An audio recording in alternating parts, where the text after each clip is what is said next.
I'm here. I'm back. I'm here for you. And you. And especially you. Where did I go? I don't know.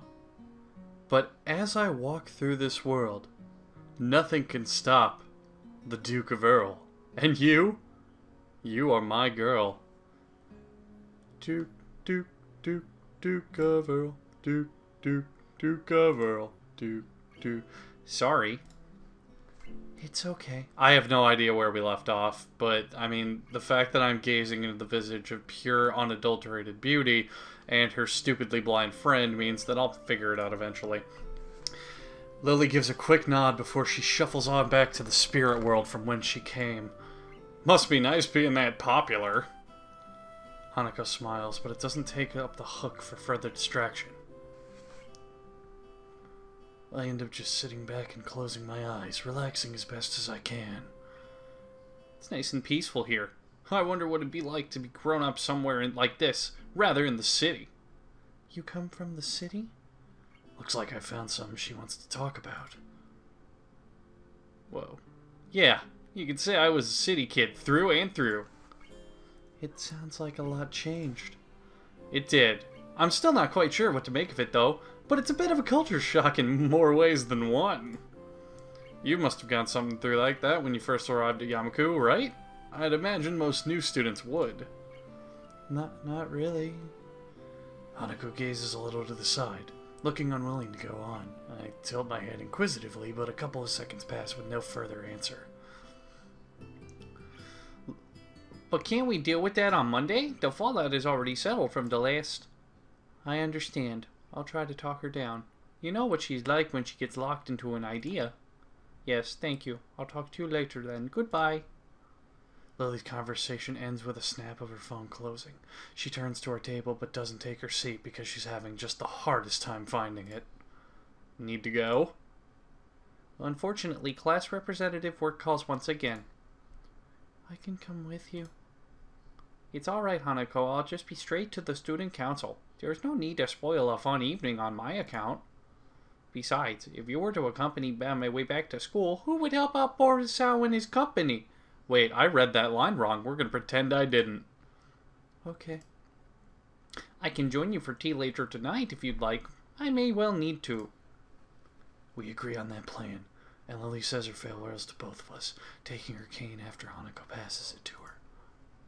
Despite my offer to pay for Lily's immortal soul against the Grim Reaper, she can't help but just fade into another plane of existence that we humans can't even comprehend.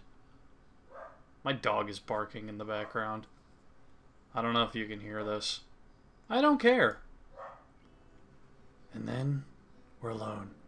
It may be all well and good to leave Hanako and I alone to have some time together, but all it typically means is the two of us sitting near each other in silence for a while.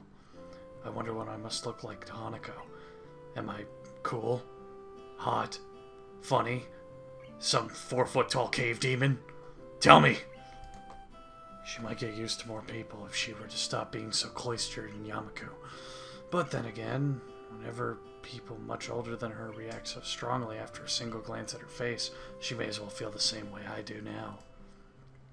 It's a real catch-22. If she stays in Yamaku, she won't get used to socializing. But if she leaves, any effort she might try to would get thrown back at her by the people who can't deal with her scarring. You want to order something else to keep us going? We haven't had much of a dinner after all. Hanako brightens and nods vigorously, glad that I brought up the topic for her. I catch Yuko's gaze, and she dutifully comes over to take our orders. Would you like something else? Don't you know? I will have a sandwich. Special. And a hot chocolate. Bit late for coffee now. Hanako? I'll have the same. With a nod and a bow, Yuko turns into a small ball and rolls her way back into the counter, while she busies herself fishing out bread and condiments and working the machine to make our drinks. Not a word is said between us until Yuko comes back. She smiles and gives us our food and drinks, moving before to a customer who's called for her attention. I give up on the prospect of having much of a conversation with my companion and decide to just enjoy the meal, small as it may be. Yeah, trust me, I'm going to be dealing with that a little bit later. It tastes nice, as does most of the food here. After having a few mouthfuls, I notice something's missing, namely the sound of Hanako eating. Looking back to her, I see Hanako fidgeting a little bit behind her untouched. I can't read today. I really shouldn't have sold my eyes to that pawn shop, but I really needed that grandfather clock. Okay? Seriously, think about it. Not hungry? She shakes her head from side to side. Even as she does, the patch of hair she keeps over her right side of her face does its job hiding it almost entirely. It's not that. Oh, I was all ready to have your share, too. You looked troubled. Something wrong? I'm startled by her thinking that I'm the one who looks troubled, but on second thought, she's probably right. My face may have given away my emotions without me noticing, and she's hardly a dim person. Quite the opposite. We're friends, right? You know, just friends. Nothing but friends. Never will be more than friends. I like you as a friend. You're a friend to me. I don't see you as anything more than a friend. Friendly friends. Friendly. Frienderific. Yes, friends. From the tone of her voice and shrinking posture, it looks as though I've hit another landmine. This is another reason why interacting with her is difficult. The self-imposed psychological barriers she puts up between herself and others, including me and most likely even Lily. It's a shame that I think that we are. I'm a little taken off guard by Hanako's straightforward answer. All the more so since I was about to give up on getting any reply at all. I see. Am I wrong? Sorry, I... No, it's not. It's just... Okay, look. Hearing confirmation of that from you is reassuring. To pick up on what you said earlier, since coming to Yawaku, I've been a bit uneasy about how I should relate to others. I find myself chuckling a little bit as I forget my narrator voice. It's surprising how much of a relief that was. I can feel my face smiling as I pick up my cup of hot chocolate and bring it to my lips, scolding the shit out of myself in the process. Ow! Ita! That's hot! Hot! That's why hot! That's why I haven't eaten yet. I was waiting for my drink to cool down first. Hot! It's fucking hot! Ah, it's so hot! Both of us share a little chuckle. The situation really isn't that funny, but for some reason, it's hilarious. I guess we were both bummed up a bit about each other. I was so busy thinking Hanako was the one with something wrong, and it took her to remind me that I was uneasy as well. But be that as it may, it still feels a little nice. A little nice to have someone thinking about me like that, in her own way. Following a long, quiet trudge up the hill and onto the school grounds, the two of us find ourselves between two dormitories. Regular night patrols pass between the male and female dormitories, both for security and to quickly raise the alarm for any medical issues that may arise. The guard currently on duty notices us and gives us a quick nod as he continues on his way. A loud yawn escapes Hanako's mouth before she has the chance to cover it. I stick my finger in her mouth, kind of like a cat, and she kind of tries to bite a little bit, but she realizes that she doesn't want to hurt me. I'd better be off to my room then. I'll see you tomorrow, Hanako. Good night.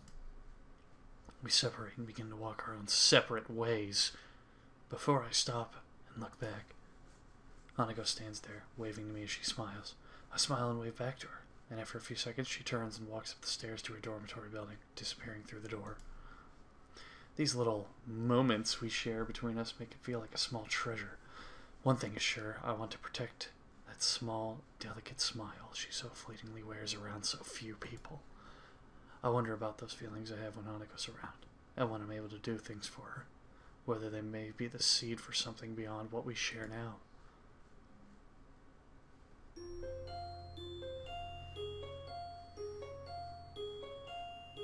Katawa Shoujo. The summertime sun is something to be savored, but when combined with the clean country air, it's all the better. The track and field club members are horsing around on the field ahead. Some are playing with a soccer ball, others are talking, and a few laugh as two of them mock fight with each other. None of them pay me any heed, as I sit alone on the grass, underneath the shade of a particularly large tree. It's a nice, peaceful moment after a dreary day of schoolwork. I played soccer pretty often before my heart attack. so I thought it would be purely nostalgic to watch them. What I'm feeling now, though, is quite distinct from that emotion. I hear footsteps approaching from behind me, and I turn to my side to see one of my classmates taking a seat beside me. I'm taken off guard, as the two of us haven't talked much before, and I didn't think anyone would notice me here! Sup? Oh shit. I need a fucking... Oh no! She needs a voice! No! I was really hoping this day wouldn't come. Well, I guess since she says sup, she will now be the... Sup! Hi, Miura, wasn't it? Just call me Mickey. Surnames are too stuffy. Likewise then. We both looked back out to the field where the guys were playing. Were the guys playing? Were the guys are playing? Were the guys are playing? Were the